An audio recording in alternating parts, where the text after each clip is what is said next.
I decided to cut off financial support for my sister after discovering she had been taking advantage of me and mocking me behind my back. 3 years later, we reconnected, and she had matured, making efforts to repair our relationship and start a hopeful new chapter. I still remember the moment I found out. It felt like the ground had been pulled out from under me, like the world I thought I knew had suddenly crumbled. For years, I believed I was doing the right thing by supporting my younger sister, Betty. She was my family, my responsibility after our parents divorced and left us to fend for ourselves. I thought I was helping her build a better future, sacrificing my own comforts to make sure she had what she needed. But then I learned the truth, a truth that made me question everything I had ever done for her. It started with a knock at my door one evening. Standing there was Linda, one of Betty's friends. I barely knew her beyond the occasional introduction, so her showing up unannounced immediately struck me as odd. Before I could even ask what she wanted, she said, "I thought you should know the truth about your sister." Her tone was sharp, almost cold, but it was the words that followed that shook me to my core. According to Linda, Betty had been mocking me behind my back for years. She'd been calling me a loser and bragging to her friends about how easy it was to manipulate me. I didn't believe her at first. How could I? Betty was my sister, someone I'd spent years helping, someone I thought I had a close bond with. But then Linda pulled out her phone and showed me the screenshots, messages from group chats where Betty had said things like, "Finn's pathetic. He doesn't even have a girlfriend because he's too busy being my sugar daddy." My stomach turned as I read through the messages. She'd been ridiculing me, making jokes about how she could guilt me into giving her money whenever she wanted. She even laughed about how I sacrificed my time and money while she used it to keep up with her friends, who relied on their parents. For years, I thought I was helping her out of a tough spot, but in reality, she was using me and mocking me for it. I felt betrayed, humiliated, and angry all at once. This was the sister I had worked so hard to support, the person I sacrificed nights out and vacations for, just so she wouldn't have to stress about rent or groceries. And the worst part? Linda wasn't telling me this out of kindness. She had her own reason for coming forward. Betty had been sleeping with Linda's boyfriend, and this was Linda's way of getting revenge. Still, the damage was done. I couldn't deny the evidence. Betty wasn't just ungrateful. She had used me, mocked me, and thrown my generosity in my face. That night, I couldn't sleep. I kept replaying everything in my mind. Every time I'd stepped in to help, every excuse she'd made for her lifestyle, every time I told myself, she'll pay me back someday. It was all a lie. The next morning, I made a decision. I was done. I was done being her safety net, done being the butt of her jokes, and done letting her take advantage of me. She had crossed a line that I couldn't forgive, and for the first time in years, I realized I had to put myself first. It wasn't an easy choice, but it was necessary. Betty needed to face the consequences of her actions, and I needed to reclaim my dignity. This was the beginning of a new chapter for both of us, though at the time, I had no idea where it would lead. Growing up, it was always just me and Betty against the world, or at least that's how it felt. Our parents divorced when we were teenagers, and neither of them seemed particularly interested in parenting once we turned 18. Mom remarried and started a new life with her husband, while Dad moved in with a much younger girlfriend. Both of them had the same attitude. "You're grown up now. Figure it out." I was already working full-time by the time our parents checked out of our lives, holding down a decent job and trying to build some stability for myself. Betty, on the other hand, was still figuring things out. She had big dreams. She wanted to go to college, get a degree, and eventually work in some high-powered career that would make our parents regret ever abandoning us. I admired her ambition, but I also knew she didn't have the resources to make it happen on her own. When she called me one evening, crying because she couldn't afford her rent, I didn't even hesitate. She told me she had no one else to turn to, and in that moment, I felt like I had no choice. I was her older brother. It was my job to protect her, to step up where our parents had failed. At first, it was just a few $100s to help her get through the month. But as time went on, those emergencies became more frequent, and the amount of money she needed grew larger. Before I knew it, I was paying her rent on a regular basis. She promised to pay me back someday, but I didn't hold her to it. I wasn't doing it because I expected anything in return. I was doing it because I wanted her to succeed. I wanted her to have the life she dreamed of, the life our parents hadn't been willing to give us. It didn't stop at rent either. Sometimes she'd call and say she couldn't afford groceries that month, or that she needed money for textbooks, or that an unexpected bill had popped up. And I would always help. Occasionally, I'd even send her money just because she asked, no questions asked. She'd tell me, "I don't know what I'd do without you, Finn," and it felt good to be needed. For years, I believed we were close. I thought I was helping her through a tough time, being the supportive older brother she could count on. And in some ways, I think I was. But looking back, there were signs, little things I chose to ignore because I didn't want to believe they were true. Betty's lifestyle didn't always match the struggle she described. She'd post pictures on Instagram wearing designer clothes, eating at fancy restaurants, or going on trips I definitely didn't fund. When I asked her about it, she'd shrug it off. "Oh, my friends treated me," she'd say, or "I saved up for this." And I wanted to believe her. I wanted to think that my little sister wasn't taking advantage of me. I kept telling myself that I was doing the right thing. Family helps family, right? That's just what you do. I told myself that Betty would get through school, get a good job, and someday she'd be able to stand on her own 2 feet. Maybe she'd even pay me back, though I never really expected her to. There were moments when I felt proud of her, too. She'd call me to talk about her classes, and she'd sound so excited about her future. She'd talk about how much she appreciated everything I was doing for her, and it made me feel like I was making a difference. I wasn't just paying her bills, I was helping her build a better life. But the sacrifices on my end were real. I wasn't making a fortune, and covering her expenses meant giving up a lot of things for myself. I skipped out on vacations, nights out with friends, and even smaller luxuries like upgrading my car or buying new clothes. I told myself it didn't matter. Betty's future was more important. I didn't realize it at the time, but I was putting her needs above my own in ways that weren't healthy. I thought I was being a good brother, but in reality, I was enabling her. I was so focused on helping her that I didn't stop to think about whether she actually needed all the help I was giving. And honestly, I liked being needed. I liked the idea that I was making a difference in her life, that I was the one person she could rely on when everyone else had let her down. It gave me a sense of purpose. It made me feel like I mattered. But now, looking back, I realized I wasn't helping her as much as I thought I was. I wasn't teaching her to stand on her own. I was teaching her that she didn't have to. And while I thought I was strengthening our bond as siblings, I was really just setting the stage for the betrayal that would eventually tear us apart. In hindsight, the signs were all there, but I ignored them.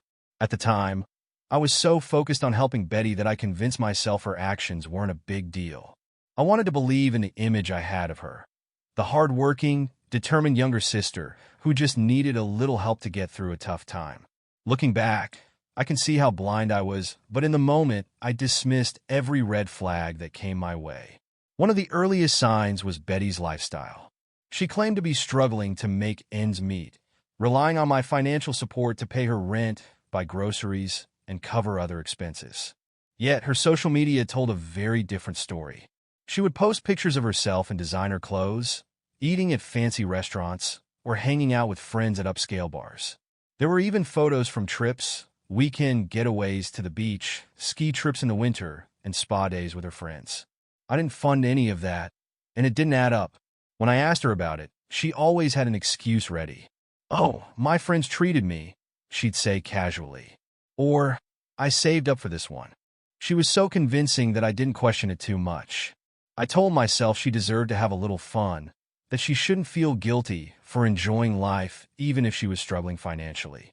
After all, she was still in school, and I didn't want her to feel like every penny she spent had to be justified to me. Another red flag was how easily she asked for money. At first, it was small amounts, just enough to cover a gap in rent or to buy groceries for the week. But over time, the amounts grew larger. Some months, she'd ask for $500 or more. "I promise I'll pay you back someday," she'd say, and I'd brush it off. I wasn't expecting repayment. What mattered to me was making sure she didn't feel the stress of being unable to pay her bills. But as the requests became more frequent, I started to feel like an ATM, even if I didn't want to admit it. Betty also seemed remarkably unconcerned about money for someone who claimed to be struggling. She casually mentioned going out for drinks with friends or trying a new, expensive restaurant in the city. Sometimes, she'd ask for money shortly after posting a picture of herself at one of these places. When I pointed it out, she'd laugh and tell me it was just a special treat, something she did once in a while to stay sane during school. I wanted to believe her because the alternative was harder to accept, that she was taking advantage of me. There were also little things that didn't sit right with me, but I ignored them because I didn't want to damage our relationship. Like how she always seemed to have the newest gadgets, a new phone, a tablet, a pair of noise-canceling headphones. She'd always have a reason for how she got them. A birthday gift, a Black Friday deal, or something a friend gave her. I chose to take her at her word because I didn't want to be the kind of person who questioned every detail of her life. I thought that trusting her was part of being a good brother. Even when friends or coworkers made offhand comments, I brushed them aside. A few people who knew about my arrangement with Betty asked me if I thought she was taking advantage of me. I'd defend her, saying, "She's just in a tough spot right now. She's doing her best." I didn't want anyone to think poorly of her, or me. Deep down, I think I wanted to believe that my sacrifices were making a real difference in her life. Perhaps the biggest red flag was how one-sided our relationship had become. I was always the one giving, whether it was money, advice, or emotional support. Betty rarely checked in on me unless she needed something. When she did call, it was almost always about her problems, her needs, her struggles. I convinced myself it was normal. She was younger, less experienced, and I thought my role as an older brother was to bear the brunt of her burdens. But now, I see it clearly. I ignored the signs because I didn't want to believe the worst about my sister. I wanted to see her as someone who genuinely needed my help, not someone who was using me.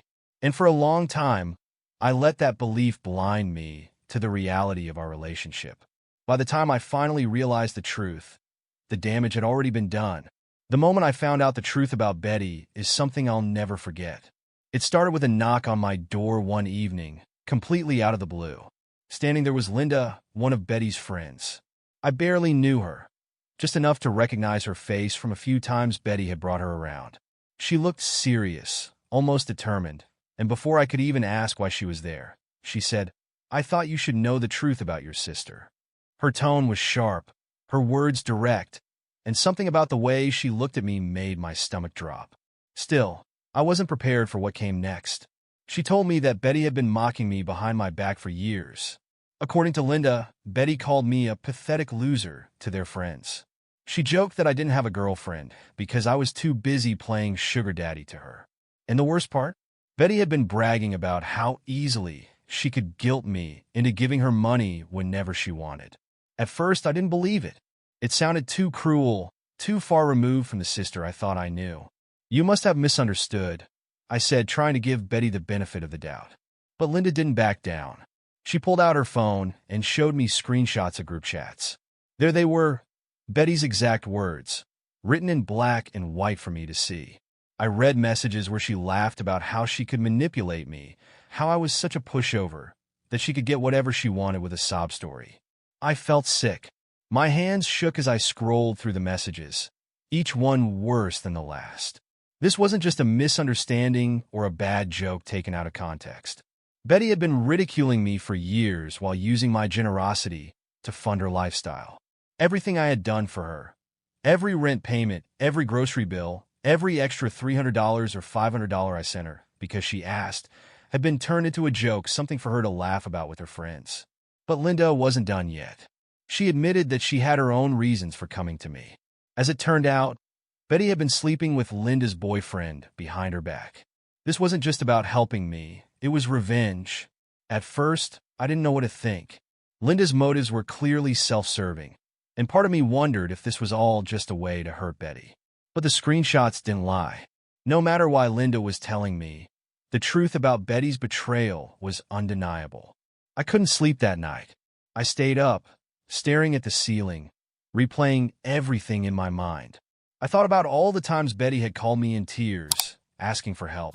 I thought about every sacrifice I had made to support her, from skipping vacations to cutting back on my own expenses so I could send her money.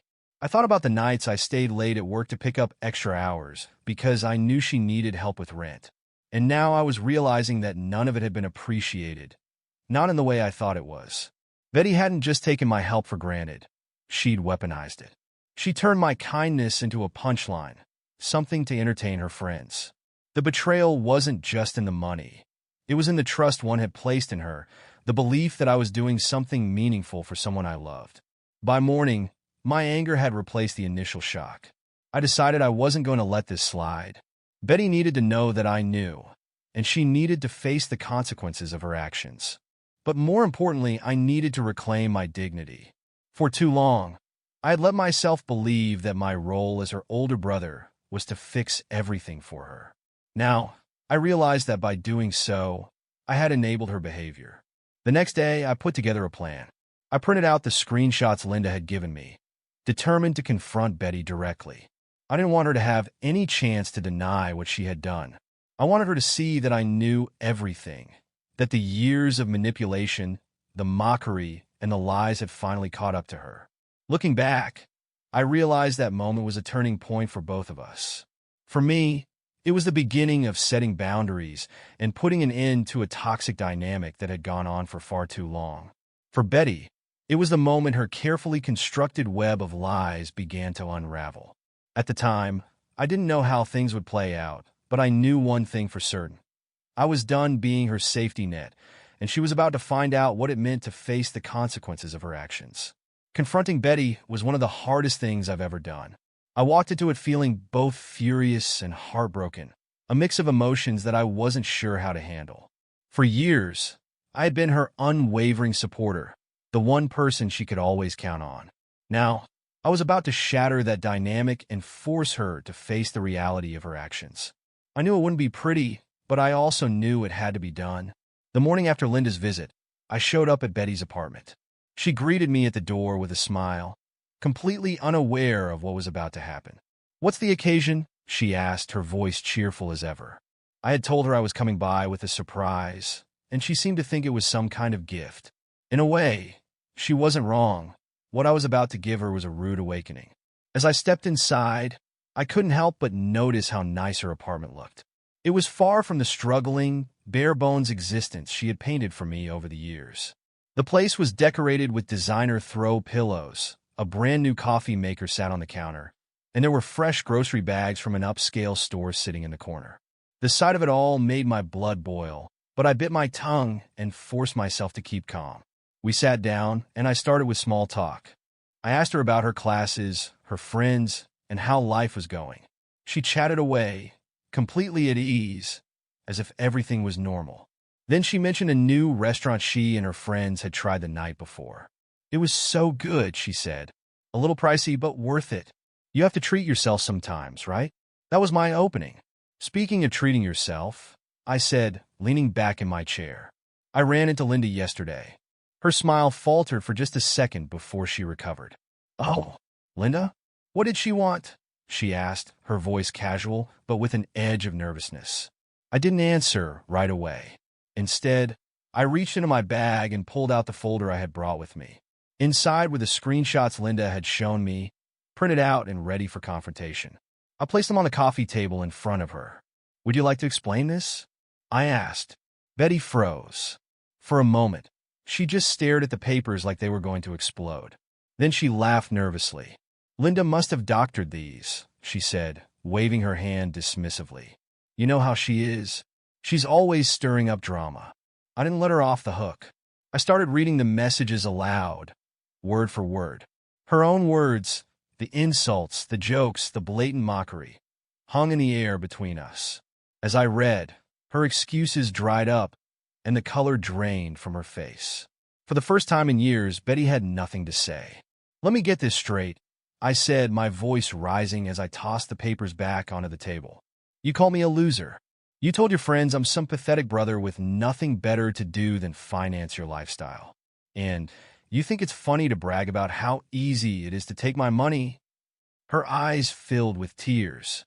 At first, they were the kind of tears I recognized, calculated, manipulative, designed to make me feel guilty. "Finn, I didn't mean it," she sobbed. "It was just a stupid joke."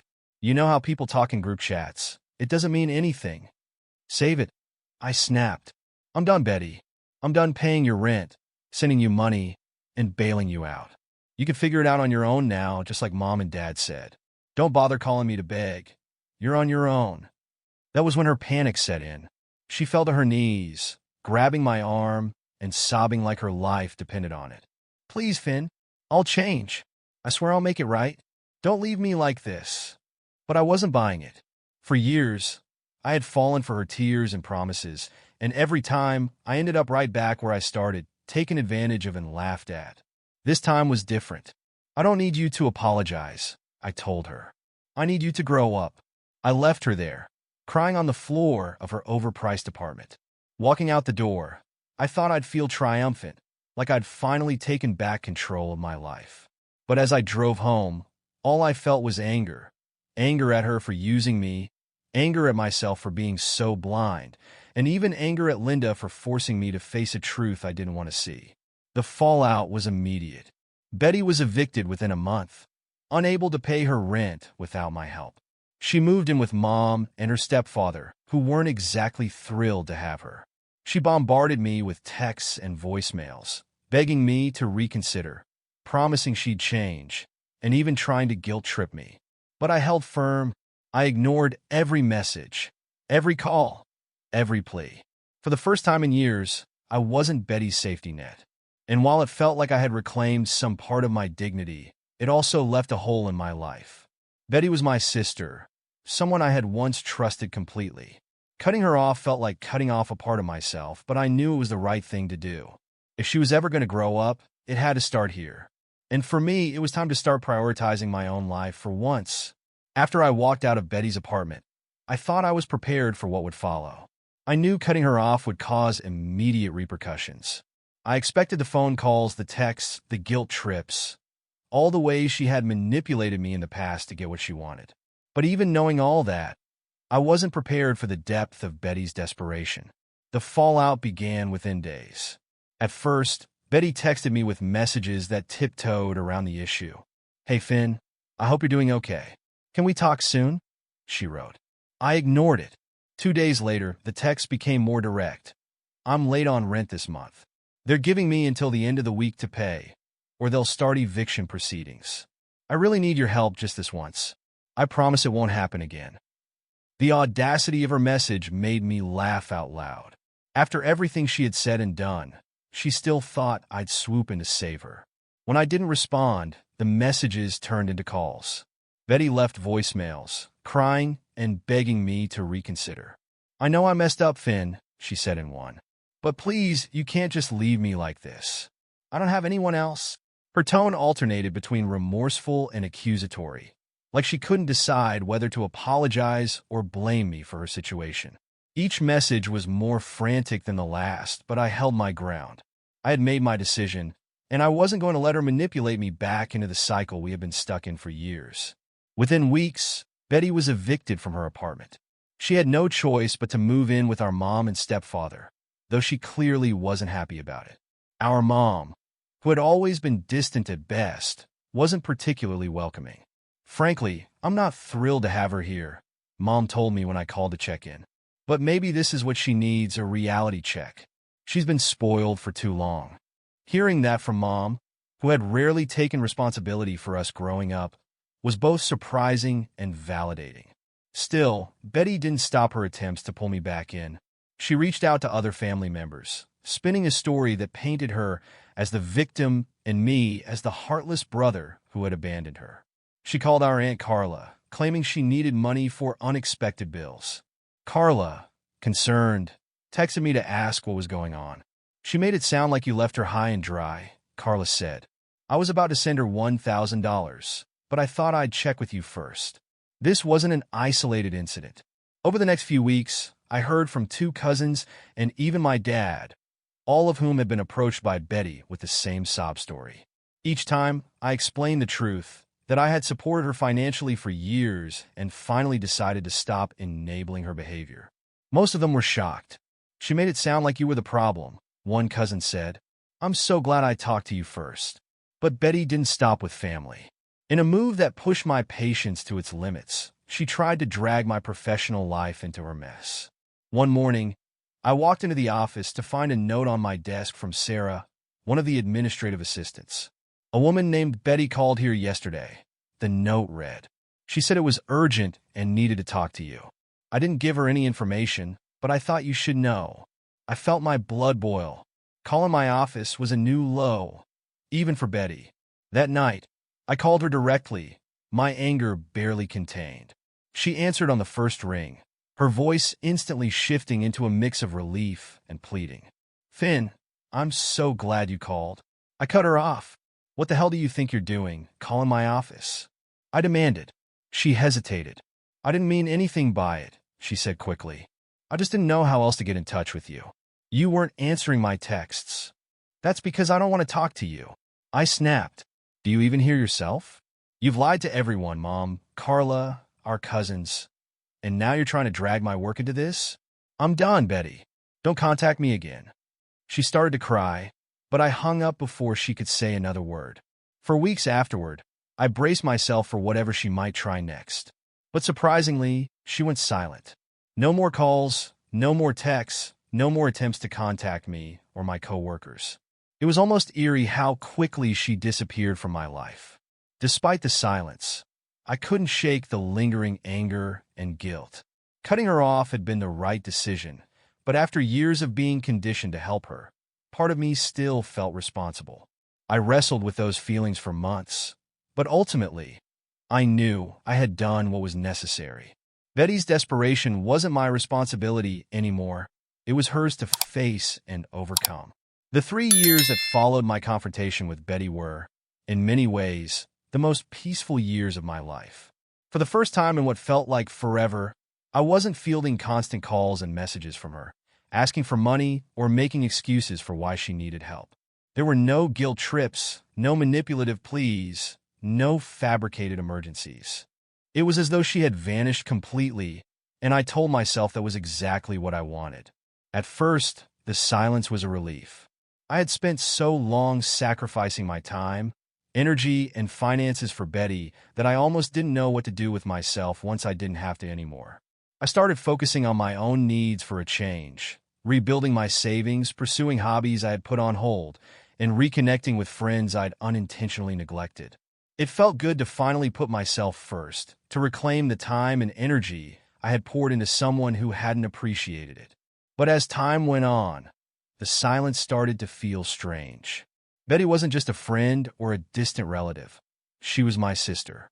We had grown up together, navigated the chaos of our parents' divorce together, and been there for each other when no one else was. Despite everything, there was a part of me that missed her, not the version of her that had mocked and manipulated me, but the sister I used to know, the one who shared childhood memories with me, who I believed in enough to support without hesitation. I occasionally heard updates about her through family. Mom mentioned once, in passing, that Betty was working a string of odd jobs and living with friends after leaving her house. No one seemed to know much else, and I didn't ask. It wasn't my place anymore, or at least that's what I told myself. Still, a part of me wondered how she was doing. Had she learned from what happened? Had she grown up? Or was she still spinning the same stories, finding new people to manipulate? I didn't have the answers, and for a long time, I convinced myself I didn't want them. The silence between us lasted 3 years. No holidays, no birthdays, no messages out of the blue. Nothing. It was the longest we had ever gone without speaking. And while I told myself I had moved on, a part of me always wondered if I'd ever hear from her again. And if I did, whether anything would really have changed. It was a business trip that brought me back into Betty's orbit, though I never expected to see her again. 3 years of silence had passed since I cut her off, and while I had made peace with the decision, I wasn't prepared for what would happen next. I was in a small town a few hours away for a quick meeting, walking downtown in search of a coffee shop, when I heard someone call my name. Finn. I turned, and there she was. At first, I didn't even recognize her. Betty looked so different. Her hair was neatly styled, her clothes were polished but casual, and she carried herself with an air of maturity I hadn't seen before. For a moment, I just stood there, stunned, unsure of what to say. Betty, I finally managed. What are you doing here? She smiled nervously, tucking her hair behind her ear. I live here now, she said. I work nearby. What about you? I explained that I was in town for work, and before I could say anything else, she stepped closer and said, It's been a long time, huh? Yeah, I replied, still unsure of how to feel. 3 years, I think. There was a pause, and then she said the words I never thought I'd hear. Listen, Finn, I know this is probably the last thing you expected, but I just want to say I'm sorry. For everything. I didn't know what to say. For years, I had imagined this moment. Betty apologizing, admitting she was wrong. But now that it was happening, I felt disarmed. She went on, her voice steady but tinged with emotion. I was a mess back then. I didn't appreciate what you did for me, and I took advantage of your kindness. You didn't deserve that, and I've regretted it ever since. Her words felt different this time. Not like the empty apologies I'd heard before, but genuine. She explained how the past few years had forced her to grow up. After losing my support, she'd struggled at first, but eventually found her footing. She now had a stable job as a project manager, a healthy relationship, and, for the first time, a sense of independence. I wouldn't have gotten here if you hadn't cut me off, she admitted. It was the wake-up call I needed, even if I didn't see it at the time. I know I can't undo the past, but I want to show you how much I've changed. For the first time in years, I felt something soften inside me. I wasn't ready to fully forgive or forget, but I could see she had made real progress. When she asked if we could start over, I hesitated but agreed to have dinner the following week. As we parted ways, I couldn't help but wonder if this could truly be the start of a new chapter for us. For the first time in a long time, I allowed myself to hope. The following week, I found myself sitting at a small, cozy restaurant in Betty's town. I wasn't sure what to expect from this dinner. Part of me still felt guarded, wary of falling back into old patterns. But another part of me, the one that remembered the good times we'd shared as siblings, hoped this might be the beginning of something new. When Betty walked in, she looked nervous but determined. She hugged me as soon as she reached the table, and for a moment, it felt like we were just brother and sister again, with no tension or baggage hanging between us. We started with light conversation, her job, my work, updates on family. She told me about how she had started as an entry-level employee and worked her way up to becoming a project manager. It was clear she was proud of herself, and honestly, I was proud of her too. But as the dinner wore on, Betty became quieter. Finally, she took a deep breath, looked me in the eye, and said, Finn, I owe you more than just an apology. Her voice cracked slightly, and I could tell she had rehearsed what she was about to say. You didn't just keep me afloat back then. You gave me a chance I didn't deserve. I was selfish, immature, and, frankly, a terrible sister. But if you hadn't cut me off, I don't think I ever would have grown up. I wouldn't be where I am today. I didn't know how to respond. Hearing her admit those things felt heavier than I had anticipated. But before I could say anything, she pulled out an envelope and slid it across the table. What's this? I asked, staring at it. Just to open it, she said, sitting back. I opened the envelope and was stunned. Inside was $20,000 in cash. For a moment, I couldn't speak. Betty, what is this? It's for you, she said. I've been saving for the last few years. I know it's not enough to repay everything you did for me, but it's a start. I want you to have it, Finn. Not because I think it'll make up for the past, but because I need you to know how much I appreciate everything you sacrificed for me. My first instinct was to refuse. I can't take this, I said. You don't have to do this, Betty. Yes, I do, she insisted. It's not about the money. It's about making things right. Please, Finn, let me do this. Sitting there, staring at the envelope, I felt a wave of emotions I couldn't quite process. For years, I had never expected Betty to repay me, not in money or gratitude. But this gesture wasn't just about the cash. It was proof of how far she had come, a tangible symbol of her growth and newfound accountability. I accepted the envelope, not because I needed the money, but because I realized that for Betty, this was her way of showing she had changed. And for the first time in years, I felt like we were finally on the same page. As I walked out of the restaurant that evening, the envelope Betty had given me still tucked into my jacket pocket, I felt a mix of emotions. relief, hope, a cautious optimism that maybe, just maybe, this time things would be different. For years, our relationship had been defined by imbalance. Me giving, her taking, and a growing resentment that eventually broke us apart. But now, for the first time, I felt like we might be able to build something real, something healthier. Over the following weeks, Betty and I began to reconnect. Slowly, carefully. There was no rush, no grand gestures or promises. Just small, steady steps toward rebuilding the relationship we had lost. She called occasionally to check in, not to ask for anything, but simply to catch up. She asked about my life, my work, and for the first time, I felt like she was genuinely interested in me as a person, not just as a source of support. One evening, she invited me to her home. I was hesitant at first, unsure of what I would find. But when I arrived, I was pleasantly surprised. Her apartment was modest but warm and inviting. Gone were the designer throw pillows and flashy gadgets. Instead, it was a reflection of someone who had worked hard to create a stable life for herself. She showed me her workspace, her books, and even some projects she was working on at her job. It was clear she was proud of the life she had built, and I couldn't help but feel proud of her too. Our conversations became deeper over time. Betty opened up about the struggle she had faced after I cut her off, how hard it had been at first, how lost she had felt. But she also talked about how it forced her to grow. I didn't have a choice, she said one evening. I had to figure it out on my own, and honestly, I'm grateful for that now. It made me realize how much I'd taken for granted.